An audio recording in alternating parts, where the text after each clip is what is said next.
Gracias a todos y a todas a este nuevo webinar de la Cámara de Comercio de Oviedo, en este caso con la estimable colaboración de la RTPA asturiana, la Radiotelevisión de Asturias. Continuamos esta semana y les anticipo que va a ser una semana cada día donde a la misma hora tendremos diferentes perspectivas de gran interés. Hoy lunes comenzamos con la reconstrucción tras la gran reclusión y para ello contamos con un prestigioso catedrático de Economía de la empresa, don Emilio Ontiveros Baeza, al cual le agradecemos muchísimo esta colaboración con la Cámara de Comercio.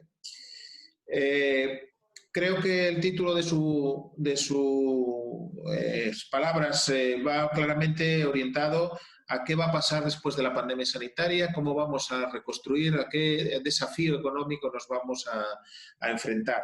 Creo que hoy día la pandemia sanitaria sigue preocupando, la parte sanitaria sin ninguna duda, pero cada vez más preocupa más esa incertidumbre desde el ámbito económico. Y en las cámaras de comercio, pues lo que estamos es en una actitud de proactividad, de arrimar el hombro, evidentemente de la consciencia, lanzar también optimismo, pero también un optimismo responsable, un optimismo que va a pasar también por tomar medidas, por ser proactivos y evidentemente este tiempo todavía de confinamiento lo aprovechemos para reorganizar y reactivar las medidas necesarias para poder mantener el mayor número de empresas cuando se levante el reclutamiento.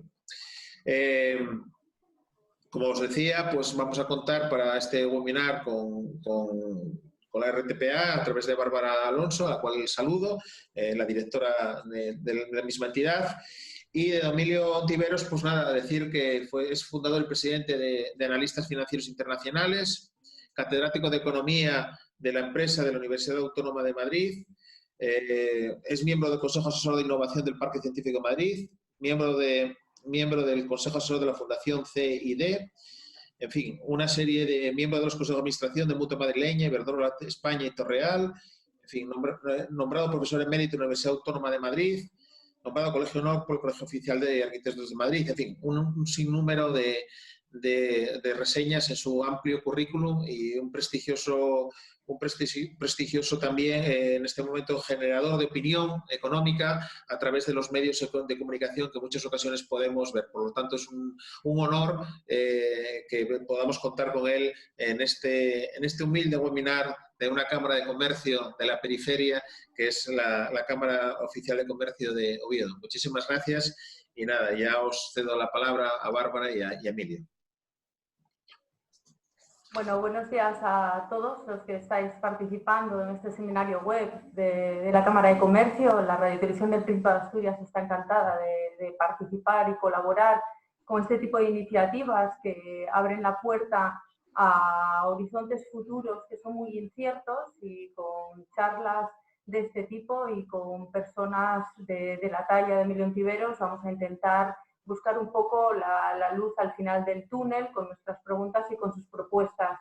Poco más que añadir, no voy a robar mucho tiempo porque creo que lo interesante es escucharle a él. Solo apuntar que su último libro, el que publicó en 2019, hablaba de excesos y de amenazas ante la prosperidad global, ¿no? Es un escenario en el que escribió este libro que ha cambiado radicalmente, un escenario que con una pandemia sanitaria nos pone ahora frente al espejo de una pandemia económica, un escenario que nada tiene que ver con la crisis de 2008, es algo mucho más profundo, pero bueno, Emilio nos lo comentará, pero yo creo que más o menos las respuestas pasan un poco por las mismas líneas. Así que nada, le cedo la palabra a él. Muy bien, pues buenos días. Muchísimas gracias a los dos. Muchísimas gracias, Bárbara, por haber leído ese libro, porque efectivamente la situación es cambiante, pero es cambiante en grado, ¿eh? Porque el panorama de esos excesos, de esas limitaciones en la capacidad de maniobra que hoy existe para hacer frente a esta crisis es igualmente relevante, ¿no? Estoy muy a gusto entre asturianos, ¿no? Y siempre he tenido un vínculo especial con esa tierra y con su facultad en particular, ¿no? Lo que yo os propongo en los siguientes minutos, procurando dejar un hueco a la discusión, es tratar de convenir en el diagnóstico de la actual situación y a partir de ahí tratar de intuir cuáles pueden ser las tendencias que nos vamos a encontrar después de esta gran reclusión, el día después, en definitiva, ¿no? Señalaba Bárbara que tenía poco que ver esta crisis con la del 2008 y señalaba bien, porque entonces aquello era una crisis con un origen fundamentalmente financiero, incluso era una crisis susceptible de identificar dónde estaba el epicentro. Aquello era una crisis asociada a las hipotecas de alto riesgo que nació en Estados Unidos, que se propagó rápidamente por el mundo, ¿no? Pero esto no es una crisis financiera, no es una crisis económica. Algunos analistas la asimilan a una especie de catástrofe natural, otros a una guerra, otros a una invasión de extraterrestres, ¿no? Pero lo cierto es que tienen un denominador, dos denominadores comunes con la anterior crisis, ¿no? Una es su rapidísima propagación, el contagio. Ya no hay crisis locales. Desde hace ya algunos años las crisis son internacionales, globales. Y el segundo denominador común es que nuevamente Europa ha vuelto a ser el territorio más rápidamente contagiado y más severamente contagiado. Y dentro de ese territorio, Europa, las economías consideradas periféricas son las que más están sufriendo. Ahí sí que hay un denominador, otro denominador común con lo que vimos en 2008, 2010, 2012. Italia, España, Grecia, Portugal vuelven a ser las economías más dañadas. Sí entendemos por economías dañadas las que van a registrar una recesión, una caída en su ritmo de crecimiento del PIB más pronunciada. Acabamos de ver hace 4 días las previsiones de crecimiento económico del Fondo Monetario Internacional. Y lo que nos dice es que por primera vez en la historia, desde la Gran Depresión, todo el mundo va a contraer su ritmo de crecimiento probablemente por encima del 3%. Pero que las economías avanzadas lo van a hacer por encima del 6%. Es decir, un desplome a lo largo de este año del PIB agregado en las economías avanzadas del 6,5%. Pero Europa lo va a hacer un poco más. Y dentro de Europa, España lo va a hacer en el entorno del 8%. Podríamos aceptar o podríamos dudar, porque otro rasgo de esta crisis es la incertidumbre. No sabemos cómo va a evolucionar la infección, el virus. Sí tenemos una cierta idea de que si no hay males peores, si no hay un rebote en otoño y las medidas adoptadas por los distintos gobiernos desde Estados Unidos a Europa entran, digamos, en vigor de forma rápida, puede haber una salida en 2021 en términos de crecimiento. Pero la recesión de 2020 no nos la quita nadie. Lo primero que tenemos que saber es por qué España sufre más en esta crisis si no ha tenido nada que ver en su origen. Y quizá ahí sí tenemos que tener claras una serie de razones que pueden, a su vez, complicar la salida el día después.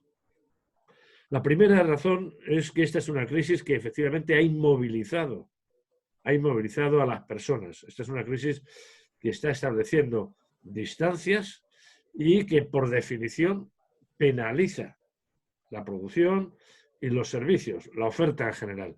Pero penaliza de forma particular sectores en los que España tiene una ventaja. Sectores en los que es necesaria la movilidad de las personas y del transporte, como es el turismo. La economía española tiene entre un 12 y un 14% de su PIB en el turismo. Y ahí va a sufrir, yo diría, la mayor contracción en muchísimos años. Recordemos que veníamos de 7 años seguidos de crecimiento ininterrumpido en los ingresos por turismo, ¿no? En el número de visitantes, por supuesto, pero también en los ingresos por turismo, ¿no? El segundo elemento que hay que tener en cuenta en la economía española es que es una economía muy dominada por pequeñas empresas. En nuestro país puede haber 3.400.000 empresas, o había antes de la crisis, pero la tasa de mortalidad empresarial es brutal como consecuencia de que algo así como el 96% de las empresas españolas son microempresas. Son empresas que si prescinden un año de ingresos por ventas, empiezan a tener problemas de oxigenación financiera. Incluso algunas de ellas directamente desaparecen. La tasa de mortalidad en este primer mes en la economía española ha sido muy superior al de otras economías. Por ejemplo, Alemania, donde la mitad del censo empresarial son consideradas empresas medianas o grandes. El tercer elemento, que tiene mucho que ver con el sufrimiento diferencial de la economía española, es el hecho de que la economía española venía en los últimos años, sobre todo en los años de recuperación, exportando bastante. Uno de los elementos, yo diría, más favorables de la recuperación española era el aumento de la propensión exportadora. Eso lo sabéis muy bien en las cámaras. Se habían incorporado un número mayor de empresas a las ventas al exterior, pero ahora se han colapsado como consecuencia del desplome en la demanda en nuestros principales clientes. Estamos viendo cómo las exportaciones vuelven a caer de forma significativa. Es verdad que también caen las importaciones, pero una de las ventajas que tenía la empresa española media, insisto, está desapareciendo, por lo menos hasta que se restaure la demanda en nuestros vecinos, porque las exportaciones españolas se dirigen en torno a un 56-57% a los países con los que compartimos moneda, los países de la eurozona. El otro rasgo de nuestra economía, muy diferencial en relación a economías como la alemana, es un mercado de trabajo dominado por la temporalidad. Y por lo tanto, cuando viene alguna racha de viento fuerte, hay mucha gente que se va directamente al paro. Es verdad que en esta ocasión estamos haciendo uso de los ETEs, estamos haciendo uso de esas posibilidades de flexibilización temporal que han dado las autoridades, pero no nos engañemos. No nos engañemos, porque una parte muy importante del empleo es empleo temporal. Lo que estamos viendo ahora en las caídas en la afiliación a la seguridad social, en el aumento del paro, son precisamente aumento del paro mayoritariamente de empleos temporales, ¿no? Por lo tanto, nuestra economía va a seguir sufriendo una tasa de desempleo significativamente superior a las del resto de Europa. Y eso se va a traducir, lógicamente, en una mayor inhibición en las decisiones de gasto, en las decisiones de consumo. Y el último elemento que, en mi opinión, ha condicionado la mayor severidad de la crisis económica en nuestra economía y condicionará la recuperación el día después, es un margen de maniobra en la política presupuestaria mucho menor que el de nuestros vecinos. La economía española afrontó esta crisis a finales de febrero con un déficit público algo superior al promedio de Europa y con una deuda pública también superior. Eso quiere decir que a la hora de estimular, a la hora de inyectar recursos públicos en la actividad económica para compensar esa depresión privada, el margen de maniobra es menor que el de Alemania, por ejemplo. Las medidas que han adoptado las autoridades españolas son, en líneas generales, las mismas medidas que adoptó una semana antes el gobierno alemán.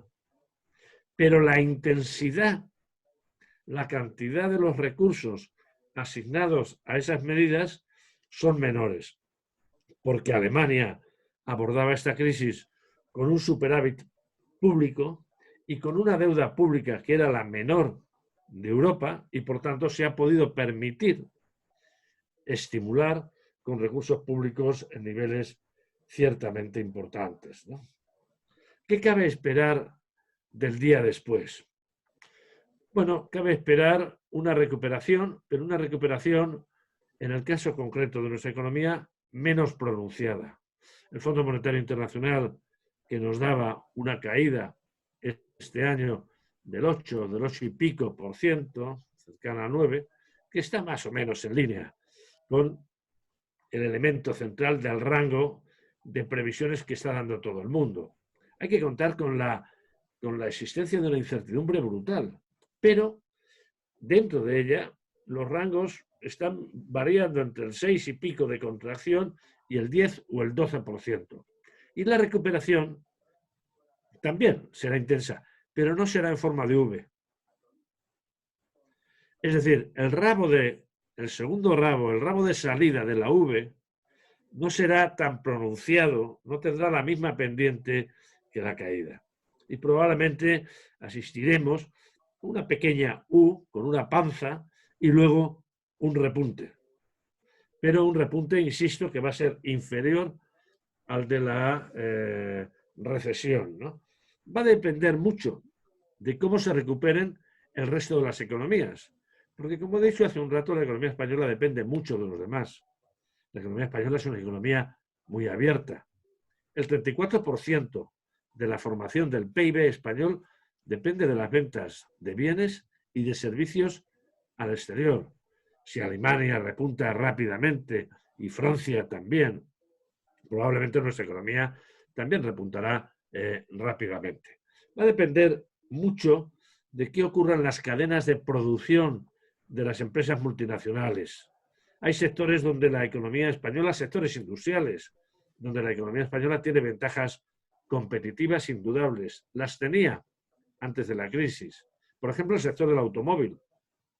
España, a pesar de no tener una empresa genuinamente nacional española, es un exportador de bienes terminados, de automóviles. Y España es la sede de 5 o 6 empresas de componentes del automóvil de las más importantes del mundo. Y ese es un sector que ha colapsado. Ya lo había hecho antes de esta crisis. Como consecuencia de las guerras comerciales, ya en la segunda mitad del año pasado vimos un sector del automóvil absolutamente debilitado, ¿no? Pero uno de los rasgos de esta crisis a nivel global es que las cadenas de producción transfronterizas se han roto. Y hasta que se restauren, lógicamente este va a ser uno de los sectores que en mayor medida más va a sufrir. La restauración, la recuperación va a depender también mucho de lo que haga Europa. De lo que haga Europa en términos de decisiones económicas. Yo creo que las autoridades españolas no pueden hacer mucho más. No pueden poner mucha más carne en el asador. No pueden endeudarse muchísimo más para estimular la economía. Ya vamos a ir camino de una deuda pública. Ahora estamos en el entorno del 100%, probablemente del 120%. Y es bastante. Y ahí tenemos que tener mucho cuidado con las amenazas de los mercados financieros. Tenemos que confiar, por lo tanto, uno, en lo que siga haciendo el Banco Central Europeo. El Banco Central Europeo es el ángel de la guarda. El Banco Central Europeo es el primo de Zumosol de la economía española. Si no fuera por el Banco Central Europeo, ahora estaríamos hablando de otras cosas. Estaríamos hablando de un cuadro similar al del 2011-2012, cuando la economía española entró en un bucle diabólico, en un círculo vicioso en el que la deuda pública se hundía en precio, en el que los bancos sufrían, en el que el desempleo aumentaba y la recesión también se pronunciaba. Pero afortunadamente el Banco Central Europeo desde entonces y de forma más particular hace unos días ha dicho que está ahí para evitar que los mercados financieros pongan en cuestión al propio euro, amplíen la dichosa prima por riesgo. Y el Banco Central Europeo ha puesto encima de la mesa 750.000 millones de euros para comprar toda la deuda pública que haga falta. Es decir, para evitar que los gobiernos, como el español o el italiano, paguen tipos de interés excesivos por endeudarse. Pero es necesario que se haga algo más, porque el Banco Central Europeo puede sostener la deuda pública, pero hace falta recuperación y, sobre todo, el día después hace falta reconstrucción. Y ahí juegan las autoridades europeas. La semana pasada, el jueves, vimos un Consejo Europeo que aceptaba parcialmente algunas propuestas que había hecho el Eurogrupo y también parcialmente una propuesta que hizo el gobierno español de creación de un fondo para la reconstrucción el día después. Un fondo que permita no solo la recuperación económica ahora, sino la reconstrucción de los daños el día después, a través sobre todo de inversiones que señalicen a las empresas, que creen empleo, que fortalezcan en definitiva la base de capital, la productividad a medio plazo de las empresas. El Consejo Europeo no aceptó del todo la construcción de ese fondo y sobre todo la cuantía, entre 1 billón y 1,5 billones, que habían propuesto las autoridades españolas. Pero es altamente probable que se pueda aceptar al menos parcialmente unos 300.000 millones de recursos en inversiones a través de un fondo que no suponga endeudar más a los países, sino que suponga endeudar a la Comisión Europea. Esto es algo que se podía haber decidido, en mi opinión, hace mucho tiempo, porque la Comisión Europea es una institución que se puede efectivamente endeudar y que además se puede endeudar a tipos de interés históricamente bajos, como los alemanes, negativos. La Comisión Europea es una institución que tiene la máxima calificación crediticia, AAA. Pero al mismo tiempo la Comisión Europea es consciente de que hay dos transiciones pendientes en Europa. Una transición energética que tiene que suponer inversión en tecnologías, en eficiencia energética que cumplan los objetivos de París 2015 y una transición digital que permita acelerar la inserción de las empresas europeas en la economía digital. Europa, que ha estado 12 años entretenida, gestionando de forma cuestionable la crisis pasada, se encuentra con que no tiene ninguna empresa entre las 30 mayores empresas de la economía digital, mientras que Estados Unidos o China ya han seguido avanzando. Y sin una inserción activa en la economía digital no es posible la modernización económica. Invertir en esos dos vectores, en esas dos transiciones, es algo que podría hacer la Comisión Europea o el Banco Europeo de Inversiones.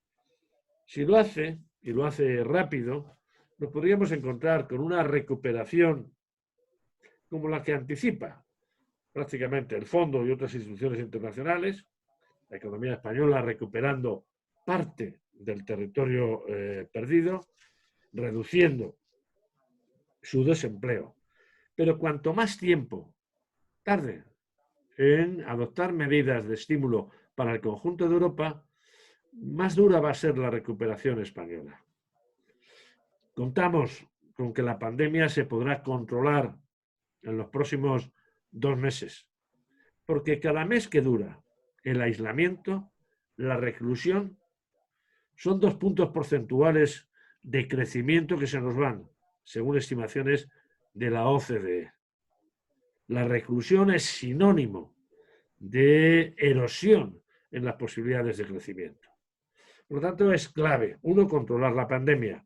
Confiemos en que el dichoso virus no haga una mutación de cepa nueva y nos vuelva a crear problemas. Pero a partir de ahí es necesario acelerar la reconstrucción de lo destruido. Y es necesario, por lo tanto, que el Banco Central Europeo mantenga su guardia, pero que Europa, las instituciones europeas, inviertan. Yo no soy del todo pesimista. Yo creo que la situación es tan grave que incluso los gobiernos más reticentes, como el alemán o el holandés, le han visto las orejas al lobo. Es probable que no salga de forma completa la propuesta española de creación de un fondo que haga transferencias a los gobiernos y que sea para inversión. Y que asistamos a un fondo que sea mitad deuda para los gobiernos, mitad deuda para la Comisión y que asigne recursos a la reconstrucción. Incluso en este segundo escenario, si se hiciera de forma relativamente rápida, de tal forma que entrara en vigor en el otoño parte de esa inversión, podríamos, a partir del último trimestre de este año, empezar a atisbar señales claras de recuperación. Si no, me temo que la recuperación prevista para 2021 no sea en el entorno del 5 o del 6%, sino muchísimo menos. Encuentro que hay además un factor de riesgo adicional, que por el momento solo se ha insinuado. Tiene que ver con el desenlace de lo que es una crisis hasta ahora solo económica en una crisis financiera. Es decir, que volvamos a julio del 2012. Los mercados financieros se están preocupando, sobre todo los mercados de bonos, porque ven que la salida de la crisis va a ser con mucha más deuda. No solo con deuda pública, sino también con deuda privada. Las condiciones de financiación son tan bajas, tan buenas, por así decirlo, que se está endeudando todo el mundo. En nuestro país no tanto. El endeudamiento privado en España se está manteniendo. Pero estamos viendo a nuestro alrededor que muchas empresas están emitiendo bonos de la misma forma que emite bonos el sector público, porque los tipos de interés están históricamente bajos. Pero el resultado es mucha más deuda.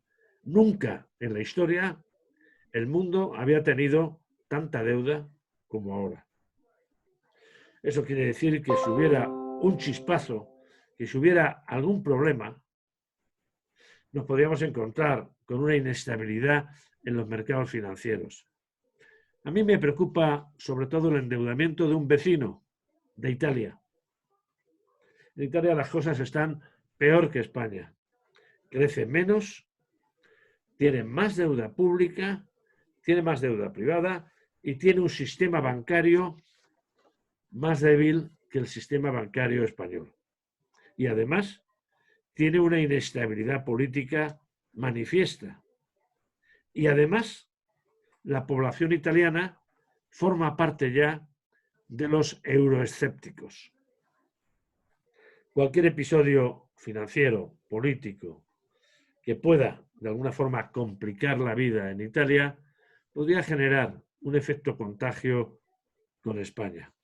Ahí nos queda la memoria del 2011-2012, cuando los problemas en algún periférico rápidamente se contagiaban al resto, ¿no? Pero si efectivamente Europa está de guardia y en Italia no se complican más la vida, España podría ser una de las economías candidatas a una recuperación intensa. Porque, con todo, la economía española mantiene, yo creo, dos aspectos muy favorables, ¿no?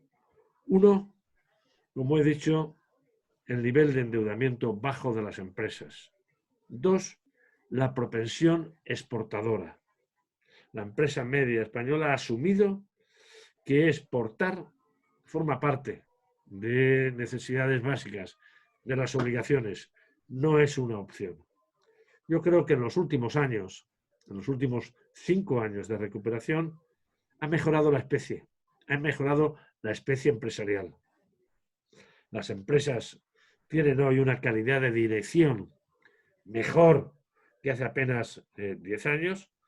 En la dirección hay más talento, se ha mejorado la dotación tecnológica de las empresas y la disposición para sortear problemas por parte de las empresas es hoy mucho mejor. Se está incorporando talento. Yo lo estoy viendo, desde luego, en la facultad.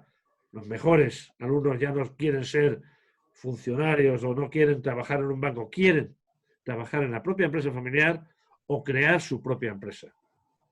Esa inclinación, en última instancia, a la asunción de responsabilidades empresariales por buen talento es lo que va a garantizar no solo salir de la crisis, sino que el día después, que la reconstrucción sea una reconstrucción con mejores fundamentos. Yo creo que sobre estas bases podríamos empezar a discutir si os parece. Bárbara. Sí, sí, por supuesto. Ha puesto unas bases muy amplias, muy amplias. Bueno, por lo que veo, tenemos en torno a unas 100 personas que están compartiendo con nosotros esta charla. Y yo, antes de dar paso a los participantes, me gustaría hacer una pregunta, Usted plantea un escenario optimista, ¿así? Un escenario optimista de una solución global a un problema global. Sin embargo, usted también dibuja una radiografía de un mercado laboral muy diferente en función de los países que pertenecen a la Unión Europea. Entonces, estamos hablando de reconstruirnos.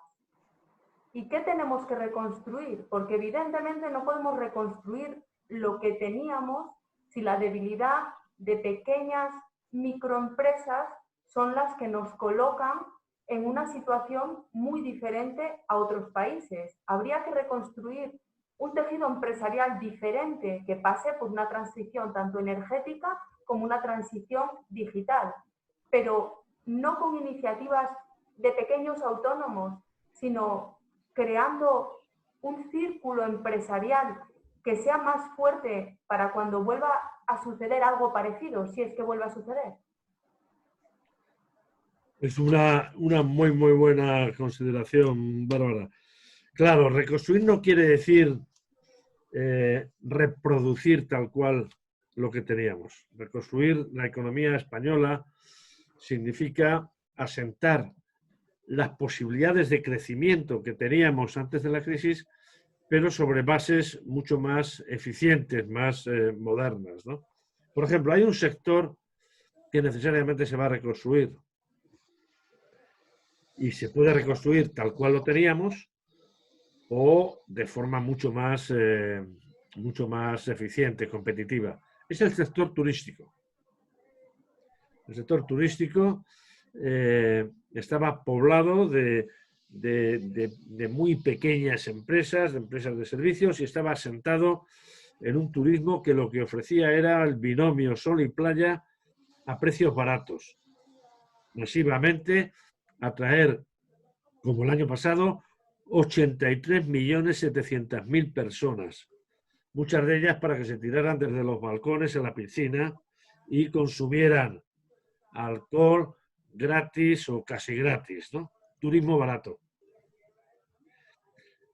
Los propios empresarios del sector han dicho que ese tipo de turismo es pan para hoy y hambre para mañana, que además daña el medio ambiente, etcétera, etcétera. El sector turístico tiene una reconversión pendiente, que es poner en valor atributos atractivos que tiene este país, desde Asturias hasta Castilla, y que supondría atraer turistas, por ejemplo, orientales, que son los que tienen un gasto medio superior, menos por más ingresos. España es una potencia turística en cantidad, pero debería serlo también en calidad, porque hay atributos.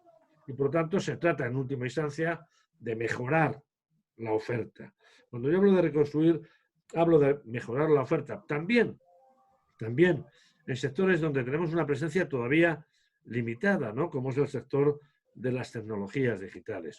Reconstruir la oferta quiere decir generar incentivos a la concentración empresarial en algunos sectores, porque efectivamente el tamaño empresarial en algunos sectores limita las posibilidades de modernización, las posibilidades de generación de ganancias de productividad, las posibilidades de competitividad en el exterior, ¿no?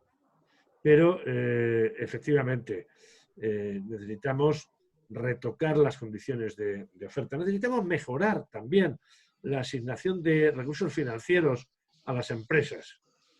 La banca en España es una banca solvente, es una banca eficiente, pero el sistema financiero español necesita diversificar hacia un mayor protagonismo del capital riesgo, un mayor protagonismo, en última instancia, de la financiación de empresas en fases de startups, ¿no? A eso me refería con reconstruir, utilizar los recursos en lo que podríamos de forma genérica considerar una modernización del conjunto de la economía. Muy bien. Voy a dar paso a David Fernández. Si quiere plantear alguna pregunta, ya que has levantado la mano.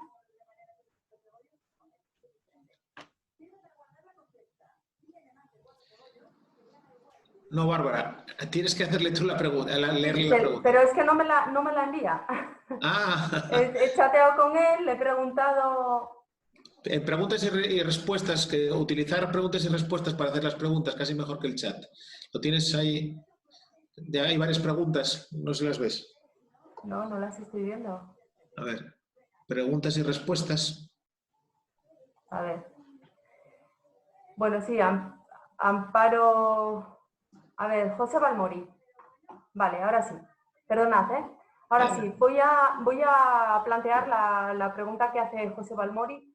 ¿Cree que nuestro sistema actual de relaciones laborales es el idóneo o sería aplicable en España flexibilidad y seguridad danesa, por ejemplo? El modelo danés en el sistema laboral español.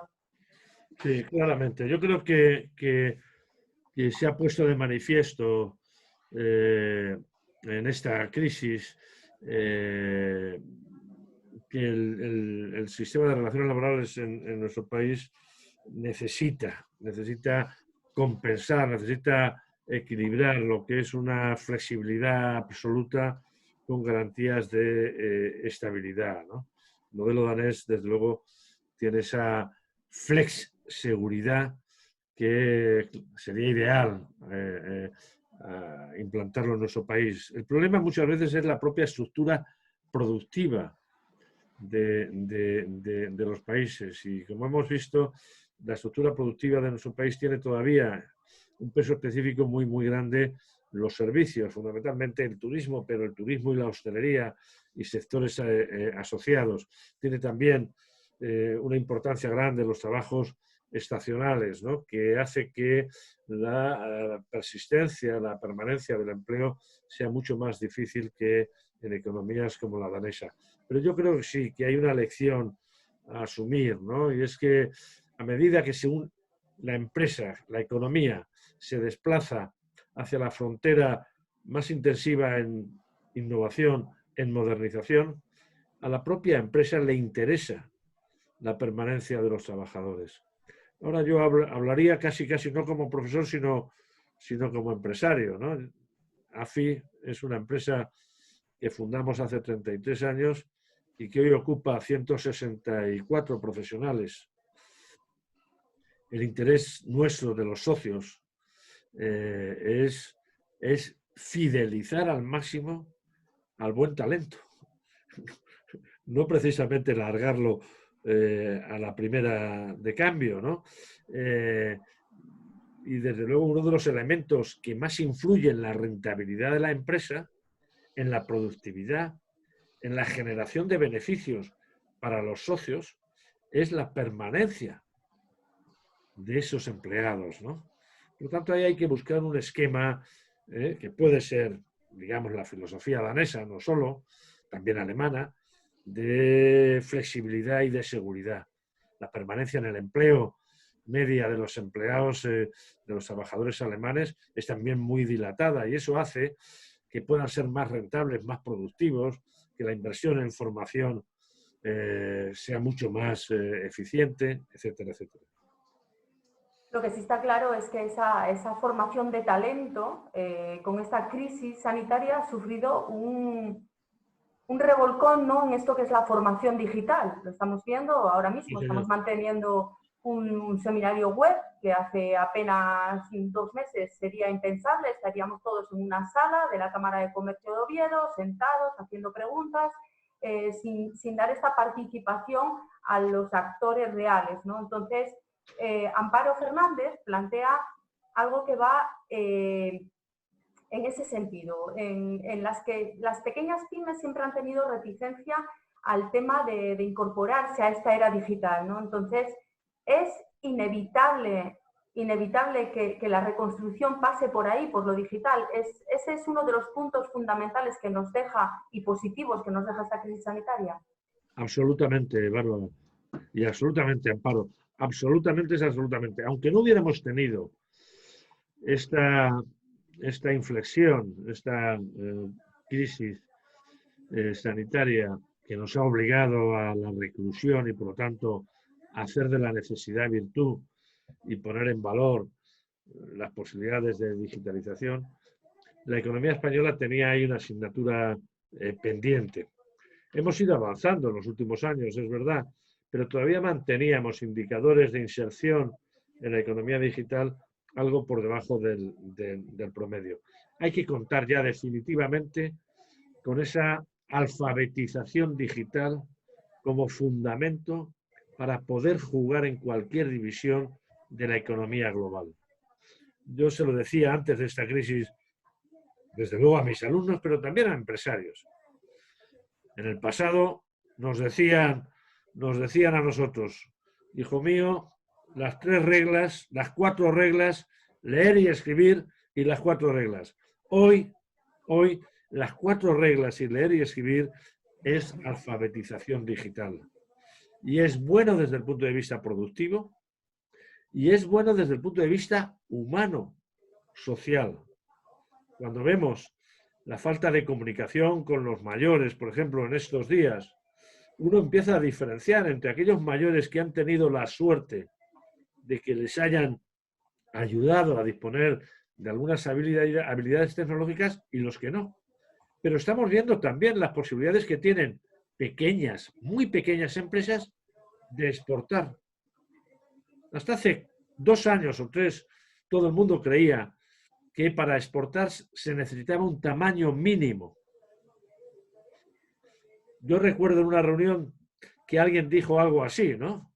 Para que haya exportación en España hace falta por sistema ampliar el tamaño de las empresas. Bueno, es un enunciado válido, pero la responsable de eBay dijo, cuidado, porque hay un número creciente de pequeñísimas empresas que están exportando online, que no exportan viajando o con un director comercial, sino que están aprovechando las plataformas de e-commerce, de comercio electrónico, para efectivamente colocar una parte muy importante de su producción fuera. Y eso ya lo estamos viendo.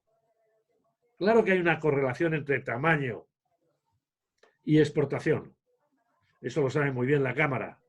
Pero entran en la exportación microempresas y empresas pequeñas que tienen ideas, que tienen ventajas competitivas gracias a las facilidades digitales. La digitalización, desde la automatización de posiciones de trabajo o la robotización, hasta la interlocución financiera, pasando por la exportación y, desde luego, por la comunicación entre las personas, entre los cercanos, entre los miembros de una empresa, la digitalización es el pan nuestro de cada día. Y harían muy bien las instituciones en acelerar como absolutamente urgente esa inserción en la economía digital. Estoy absolutamente de acuerdo, Amparo. Esa digitalización es parte de la reconstrucción de la que estábamos hablando, ¿no? Julio Carretero plantea algo que en Asturias, dado cómo es nuestro tejido económico, pues es bastante diferenciado reconstruir lo que es el sector primario, el secundario o el terciario, ¿no? Asturias tiene una economía también muy vinculada al turismo, eso es así, pero no es el turismo del que usted hablaba antes, no es el turismo de costa barato a precios un turismo masivo, eso no es hacia donde se orienta el tejido turístico asturiano. El tejido industrial, las grandes industrias han sido el motor de esta región durante muchísimos años y en los últimos tiempos estaban sufriendo pues mucho con el tema de la transición ecológica y demás. Podríamos analizar un poco esa reconstrucción por sectores y cuál sector debería ser el primordial para tirar del motor de los otros. También cómo digitalizar la agricultura y la ganadería, por ejemplo. Sí, de acuerdo en el enunciado de la pregunta. Yo creo que Asturias tiene grandes ventajas de partida, claramente, ¿no? Una es el talento, una es el capital humano, que tiene una calidad media superior al de España, ¿no? Y quizá tenga que ver también con su sistema educativo, que tiene que ver con su propio sistema universitario, ¿no? Que en general es de una calidad media superior al de España. En tercer lugar, tiene un sector primario muy importante. El conjunto del sector primario en la economía española ha jugado un papel en estos últimos años de recuperación antes de la pandemia esencial. Esencial en su modernización y en la definición de productividad. Es verdad que la importancia relativa del sector primario en el conjunto de la economía española es baja y llega en torno al 4 o 5%, pero no es menos cierto que la producción de transformados del sector primario se ha hecho mucho más competitiva y se exporta una proporción muy considerable, ¿no? Por lo tanto, no solamente no hay que marginarlo, sino que proteger, promocionar el sector primario de calidad es un síntoma también de clara modernidad. Y ahí Asturias tiene ventajas. En segundo lugar, el turismo, el sector servicios. Es verdad que el turismo de Asturias es un turismo de mayor calidad y, por lo tanto, de mayor generación de ingresos medios, pero admite todavía un despliegue adicional, tanto en el sector primario como en el sector turístico, en el sector de ocio, me atrevería a decir, combinando lo cultural, lo histórico, lo gastronómico con el turismo. La digitalización es muy importante, pero lo que desde luego es importante es aprovechar el signo de los tiempos, ¿no? Lo que sí estamos viendo es que la asignación de recursos que Europa está dedicando al ocio enriquecedor, al ocio cultural, es cada vez mayor. Es cada vez mayor por razones demográficas, porque cada vez somos más los viejos, somos más los mayores además que tienen una parte de ahorro y que consideran que el ocio forma parte de las necesidades básicas. Ahí es donde Asturias tiene un hueco. Asturias tiene esa combinación de historia, de gastronomía, de paisaje excepcional y de condiciones de vida excepcionales. Hay que ponerlas en valor. Y Asturias tiene una ventaja empresarial notable. Es verdad que la tradición histórica de Asturias probablemente no se va a repetir tal cual en los mismos sectores, en la industria pesada, etcétera, etcétera, ¿no? Pero las habilidades empresariales, las experiencias están ahí. Asturias tiene también un sistema financiero que facilita las condiciones empresariales, la capacidad para emprender. Claro que ha habido iniciativas importantes en sectores nuevos, en sectores de innovación, en sectores digitales, ¿no? Y tiene una gran ventaja, ¿no? Y es una comunicación estrecha con el resto de Europa, ¿no? Desde luego con la economía española, ¿no? Yo creo que el tamaño de la región es el adecuado para que florezcan iniciativas en torno a las ventajas competitivas que tiene ese territorio, ¿eh? Y que más allá de la vinculación humana, entrañable, que algunos tenemos con esa región, sí somos suficientemente objetivos como para ver que tanto en el sector primario, en el sector terciario, en servicios, en turismo, Asturias tiene ventajas, pero también para reconstruir una industria muy vinculada a esas posibilidades digitales, ¿no? Pues seguimos con industria, porque Paulino Suárez plantea dos preguntas sobre ese sector, ¿no? Es evidente que la industria, como él apunta, genera un empleo mucho más estable, ¿no? Entonces, a nivel nacional hay que aspirar concretamente que el 20% del peso industrial de la estructura económica del país pase por ahí, por la industria pesada, por la industria tradicional. ¿Cómo fomentar ese tipo de industria cumpliendo con los retos de transición digital, transición ecológica, transición energética? Bueno, yo creo que es difícil y es discutible aspirar a reproducir el peso de la industria tradicional en nuestra economía. Porque la industria tradicional la pueden llevar a cabo economías que tienen ventajas competitivas en precio, en costes laborales superiores a las nuestras. Industrias pesadas, empezamos a ver a economías emergentes que tienen unos costes del factor trabajo muchísimo más bajos. En aquellas industrias, en aquellas manufacturas donde las ventajas fundamentales sean los costes, no podemos aspirar a tener una posición preeminente. Si queremos ser un país que garantiza condiciones de vida mejor, más moderno, lo que tenemos que aspirar es a desplazar, a tener empresas en sectores más competitivos, aunque tengan un peso industrial menor. Y desde luego, a sectores que tengan un empleo perdurable.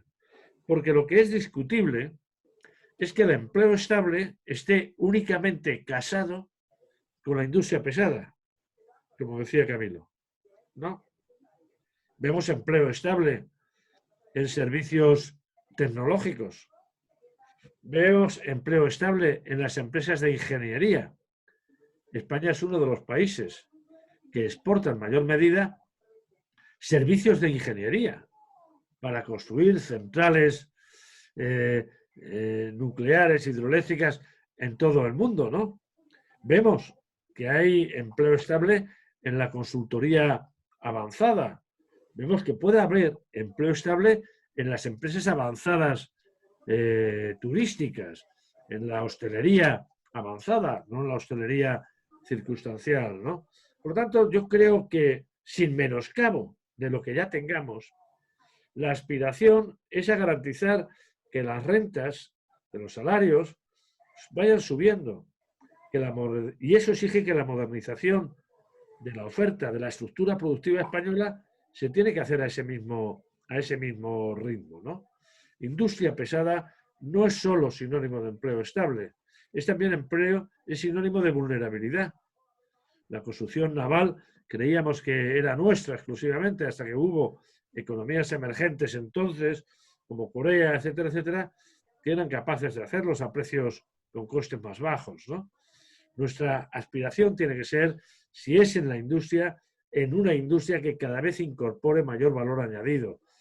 La industria del automóvil, los componentes del automóvil, pero sintonizando continuamente en lo que son las modificaciones tecnológicas, la innovación tecnológica en esos sectores. Y no haciéndole ascos al sector servicios. Bueno, Carlos Sarpón se dirige a usted como catedrático de universidad, como profesor, y plantea una pregunta que seguro que se hacen muchos jóvenes ahora mismo en Asturias, y es ¿qué va a pasar con ellos cuando se incorporen a este nuevo mercado laboral que salga de esta nueva crisis? ¿Van a ser los jóvenes recién titulados, los jóvenes que tienen que empezar con sus proyectos vitales, de nuevo los más castigados, como en 2008? Me gustaría decir otra cosa, Bárbara, pero es verdad. Es verdad que la generación nuestra no ha garantizado y hablo en todo el mundo, no hablo en España, no hablo en Asturias, no ha garantizado algo esencial. Y es que nuestros hijos, las generaciones que vienen detrás, vivan mejor que nosotros. Esa es la gran frustración. Cuando yo hice la carrera y la estaba haciendo, tenía claro que si me esforzaba y rendía, iba a tener una compensación claramente a mi esfuerzo. Ahora no. Ahora nos encontramos con que los jóvenes salen mejor equipados que nunca y sin embargo se enfrentan a unas condiciones ambientales en todo el mundo, a unas condiciones en su mercado de trabajo mucho peores. El esfuerzo es mucho mayor. Hay quizá una ventaja y es la posibilidad de considerar que el espacio competitivo para un joven ya no es la tierra donde ha nacido o donde ha estudiado, es el espacio global. Y por lo tanto estamos empezando a ver talento español que ante las dificultades que encuentra en su territorio más inmediato, asume que el espacio competitivo es el mundo y trabajan fuera. De igual forma que la pequeña o la mediana empresa española o asturiana, que ve que la demanda interna es baja, encuentra posibilidades de exportar. Pero es verdad que en el corto plazo, en el muy corto plazo, las dificultades van a seguir existiendo. Porque la economía española va a salir de esta maldita crisis con una tasa de paro muy elevada. Podemos discutir si del 20, del 22, del 23 o del 24. Es verdad que en los máximos de la crisis anterior llegamos a ver una tasa de paro del 27%. Cuando un país tiene una tasa de paro tan elevada, las posibilidades de que las nuevas promociones encuentren condiciones de vida mejor son probabilidades más reducidas. Margarita Collado le plantea una pregunta muy directa y es su opinión sobre medidas como la renta básica universal.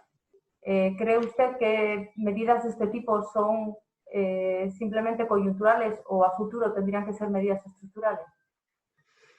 Vamos a verlo. Yo creo que es absolutamente necesario, y eso lo ha considerado ya todo el mundo, reducir el número de excluidos. Estamos empezando a dejar. Ya ocurrió en la crisis del 2008, pero ahora estamos empezando a verificar que hay una crisis sanitaria y una crisis social de gran envergadura. Hemos conseguido mandar al desempleo a un contingente de población que no lo habíamos hecho antes, ¿no? En muy poco tiempo se ha caído casi 1 millón de personas de afiliados a la Seguridad Social, gente que no tiene trabajo, gente que no puede pagar el alquiler, gente que tiene críos y que a la vez no puede salir de casa y llevar a cabo, por así decirlo, trabajos informales, si me apuras. España es uno de los países donde la economía informal es mayor. Es malo que haya economía informal, pero permitía a la gente que andaba por ahí llevar algo al cabo del día a casa. La situación ahora es inquietante desde el punto de vista social. Ya la rémora, las consecuencias que dejó la anterior crisis fueron muy importantes. La desigualdad se amplió de forma significativa en la distribución de la renta y de la riqueza. Pero ahora es que estamos empezando a entrar en situaciones sin límite. Claro que es necesario reducir el número de personas que se quedan en la cuneta. Y eso se puede llamar renta mínima, renta básica o lo que sea. Yo sí creo que hay que transferir recursos públicos y evitar que la gente quede absolutamente excluida. De forma universal, la renta mínima o básica ha de ser universal como el experimento finlandés hizo. No. Hay que hacer un análisis previo de los necesitados y establecer un tope de renta para maximizar ese efecto. Y debe ser permanente, debe ser lo permanente que sea la exclusión. No se puede enunciar de forma genérica en Dinamarca, volviendo al ejemplo danés, que en España, donde los mecanismos, las redes sociales de protección son mucho mayores y donde la tasa de desempleo es mínima, prácticamente expresiva de pleno empleo, mientras que en España vamos a seguir teniendo un desempleo estructural relativamente elevado. Vamos a tener un número muy grande de familias en las que no va a entrar un euro de ingresos. Bueno, claro que hay que tener, llamémosle renta básica o como queramos, pero el presupuesto público, o lo que es lo mismo, los que tengamos trabajo y renta, tendremos que transferir una parte de la nuestra a esos excluidos, ¿no? Lo contrario sería complicarse la vida, incluso económicamente. Incluso desde el punto de vista egoísta, las grandes fortunas como Warren Buffett o Bill Gates convienen en que para evitar males peores hay que transferir recursos públicos a los excluidos, claramente. A partir de su respuesta voy a saltarme una pregunta, luego la retomo, pero me voy directamente a la que plantea Ángel Rodrigo, porque usted dice que los que estamos trabajando, los que aportamos, tenemos que dar parte de nuestro esfuerzo, de nuestro trabajo, de lo que generamos para esa cobertura social y también somos la base de las pensiones. ¿Qué va a pasar con las pensiones si afrontamos otra nueva etapa con tasas de paro tan elevadas, con mucha menos gente cotizando a la seguridad social? ¿Cómo ve el futuro de las pensiones en España? Bueno, lo primero que hay que hacer es tener claro un elemento, yo diría, conceptual, ¿no? Estamos hablando de las pensiones públicas, claro, y las pensiones públicas, al margen de que estén encuadradas en el sistema de la seguridad social, el sistema de la seguridad social depende de los presupuestos generales del Estado. Es el Estado, ¿de acuerdo? Y por lo tanto, las pensiones públicas hoy comprometidas han de estar garantizadas. Y no vale jugar con declaraciones que pongan en peligro esa presunción o que generen inseguridad en la gente. Las pensiones públicas están hoy garantizadas y eso lo debe respaldar el conjunto del Parlamento, el Pacto de Toledo, etcétera, etcétera, ¿no? Otra cosa son las pensiones de los que vayamos entrando en el sistema a partir de ahora. Y ahí es donde sí hay que apoyar determinadas reformas en el sistema público de pensiones que permitan garantizar que los que entran ahora tienen beneficios similares a los anteriores, ¿no? Por ejemplo, hay que admitir, y ya sé que esto puede resultar impopular, pero lo dice un viejo, hay que admitir la extensión de la edad de jubilación. Yo tengo bastante más de 65 años. En la universidad nos dejan jubilarnos a los catedráticos o profesores hasta los 70, pero es verdad que mientras que yo no he estado trabajando en el grisú, yo no he estado trabajando en el carbón. Por lo tanto, razonable es que si tengo posibilidades de generar algo de productividad, siga trabajando, ¿no? Yo creo que hay que buscar mecanismos para crecer y mecanismos para aumentar la afiliación, que es la condición de que la seguridad social genere más ingresos, ¿no? Sí, es verdad que probablemente las nuevas generaciones que se vayan integrando en el sistema de pensiones tengan que asumir algunas condiciones más estrictas que los que ya están jubilados. Pero jugar con las pensiones de los ya jubilados es, además de una frivolidad, es incorrecto, porque eso está garantizado por el sistema, por el propio Estado, ¿no? Le planteo ahora la pregunta de Ángel, que va relacionada al tema de cómo salir de la crisis, ya no de una manera asimétrica, que es el término que se está poniendo de moda, ¿no? Por territorios y demás, sino entre esas dos Españas que estaban tan diferenciadas antes de que esta pandemia llegara, que era la España, la que se ha dado en llamar España vaciada. A mí es un término que personalmente no me gusta mucho, pero bueno, la España más rural, menos centrada en las grandes ciudades y la España metropolita, ¿no? Por llamarlo de alguna manera. Sí, ahí tenemos un problema. Ahora que hablabas, Bárbara, de pensiones y España vacía, el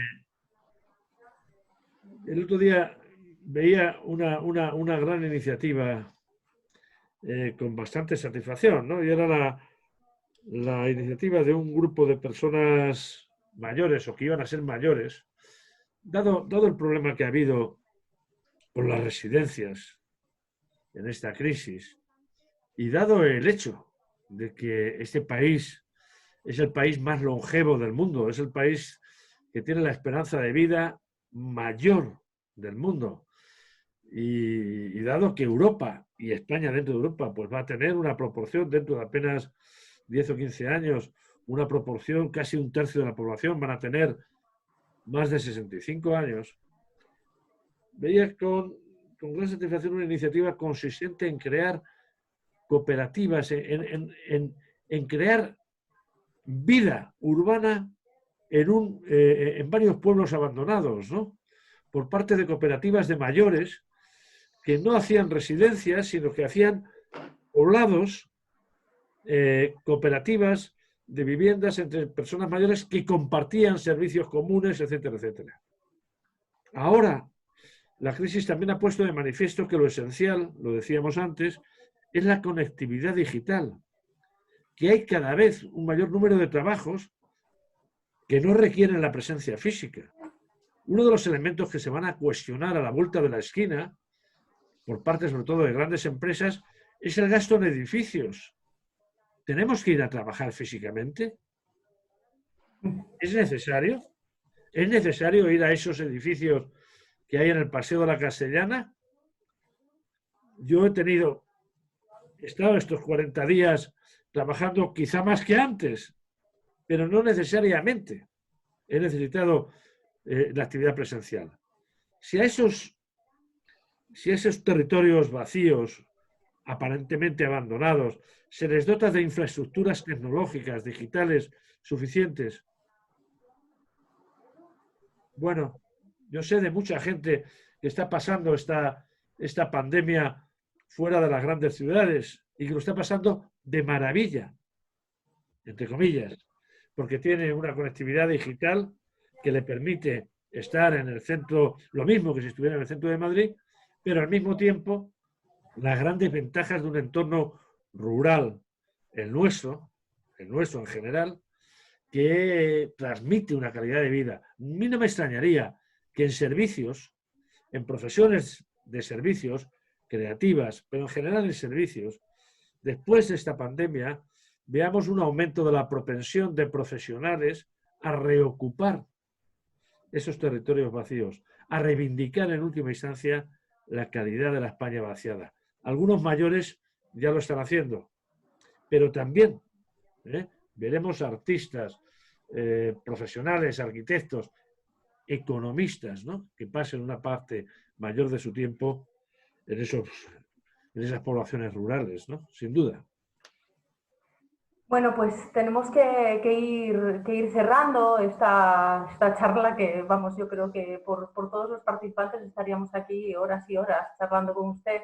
Todos los participantes, pido disculpas a los que se han quedado fuera de algunas preguntas que han quedado ahí en el tintero, todos han mostrado su placer por escucharle y su gratitud por contarnos sus ideas, que sin duda abren alguna ventana de luz, ¿no? En esta situación tan oscura que estamos viviendo ahora. Ayer se abría una muy buena ventana, que es la de los niños saliendo a las calles, y esperemos que a partir de las próximas semanas la recuperación de la actividad económica, que permita que esta pandemia económica, ya no tanto sanitaria, vaya teniendo sus pequeñas vacunas para que los males vayan siendo menores. Muchas gracias a la Cámara de Comercio por invitar a la Radio y Televisión Pública del Principado a participar en un debate tan interesante, y muchas gracias a todos los que habéis participado. Y yo, sinceramente, me voy mucho más optimista de lo que me metía en esta charla, ¿no? Porque es verdad que los medios de comunicación solemos pintar un escenario bastante negro, bastante incierto, y creo que foros de este tipo llaman a buscar salidas a esas incertidumbres. Muy bien, muchísimas gracias Bárbara, muchísimas gracias Emilio. Un poco la idea de estos seminarios es también desde la pluralidad, dar distintas opiniones, distintas visiones de esa realidad y de esa gestión de la incertidumbre, que tan difícil es, ¿no? La gestión de la incertidumbre, y para el mundo empresarial más. Sin duda hay que ser optimistas, pero también desde el realismo, y creo que en tu exposición creo que has combinado esas dos facetas, el realismo, bueno, la crudeza de lo que se nos viene enfrente, pero también un optimismo si hacemos las cosas bien y desde un punto de vista que puede ser también un momento de oportunidad, de transformación y de cambio, ¿no? En esa línea de la digitalización, pues continuaremos mañana precisamente hablando con Carlos Barrabés, empresario, consultor y emprendedor tecnológico, precisamente oportunidades y retos, digitalización y transformación en tiempos de pandemia. Es una de las líneas posiblemente por donde haya que incidir más vista esta nueva realidad. Muchísimas gracias a los dos, muchísimas gracias a todos los que nos habéis seguido. Este webinar se colgará en las redes sociales, en la página de la Cámara de Comercio, para que lo podáis ver aquellos que en otro momento, y disculpar que no podamos dar a todas las preguntas porque había muchas preguntas y no daba el tiempo, pero por cumplir también un poco los tiempos establecidos en todos. Venga, muchísimas gracias y un saludo. Muchísimas gracias. Muchísimas gracias a los dos, Juan Carlos y Bárbara. Bárbara ha conducido magistralmente el debate. Muchas gracias. Un placer conocerle. Venga, igualmente. hasta luego. Hasta luego. Hasta luego.